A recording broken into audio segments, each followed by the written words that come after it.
The citrus industry, one of three pillars in the local agro-productive sector, is in dire straits as production continues to decline on an annual basis.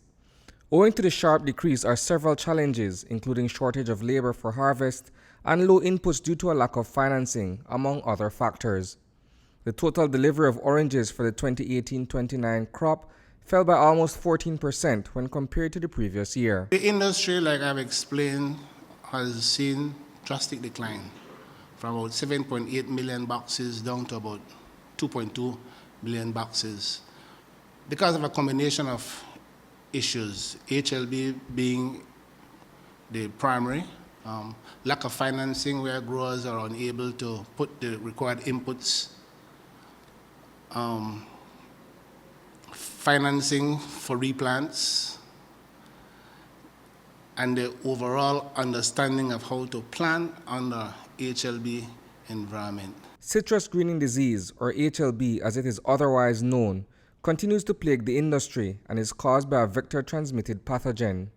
According to Dr. Eugene Cleland, who succeeds Henry Anderson as the Chief Executive Officer of the Citrus Growers Association, the CGA has recently acquired two tolerant patented varieties of seeds from Florida. If procured by growers and managed using the best practice, will be the salvation for the industry. These plants come into production late this year and subsequent years.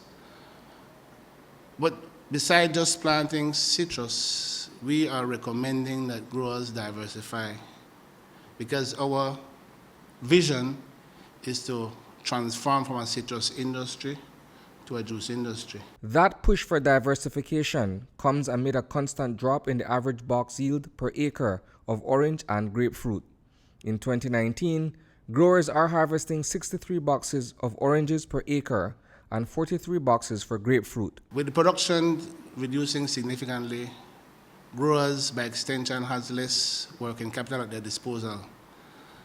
And because of less working capital at their disposal, they are unable to do all that is required to replant. And so, they are being encouraged to explore other crops, including pineapple, that have a growing demand in the region. We have been promoting, along with CPBL, planting pineapple in the first instance. We have a 15-acre plot of pineapple, and I will take you guys and show you what we have been doing with the pineapple. And CGA likewise have a 15-acre plot of pineapple.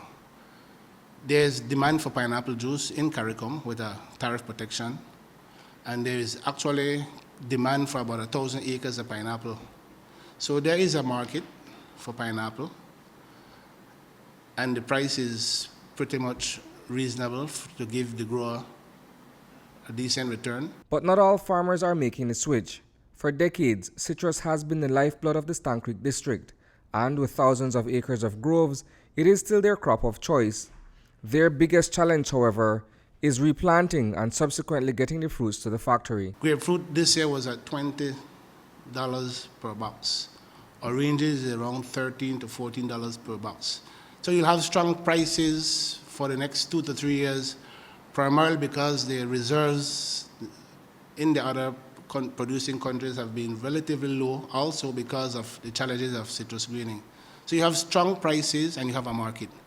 It's just to get the trees in the ground to produce, to get the industry back to the levels that you want. But when you have a product, the challenge with the product is always to find a market. We have a market, and we have good prices. It's to get the production back to those optimal levels. Getting back to those optimal levels simply means that there has to be a massive replanting across the industry. That comes at a significant cost, especially to medium and small growers. They form the vast majority of CGA's membership. We at the CGA have been actively lobbying the lending institutions. We were successful to get about $14 million facility from Social Security to lend to growers. This facility is what I call a concessionary structured agriculture facility, because what it has done, the way it is designed is that the growers are allowed to borrow at a minimum of $150,000 and don't have to pay any principal till after 7 years. So you only pay interest for the first 7 years and subsequently for the next 8 years, you pay the interest and principal. Despite the availability of financing, small growers complain that the rates of 8 to 9% on the loans are too prohibitive. In our second segment, we will look at what is being done in an attempt to revive the industry. Reporting for News 5, I am Isani Cayetano.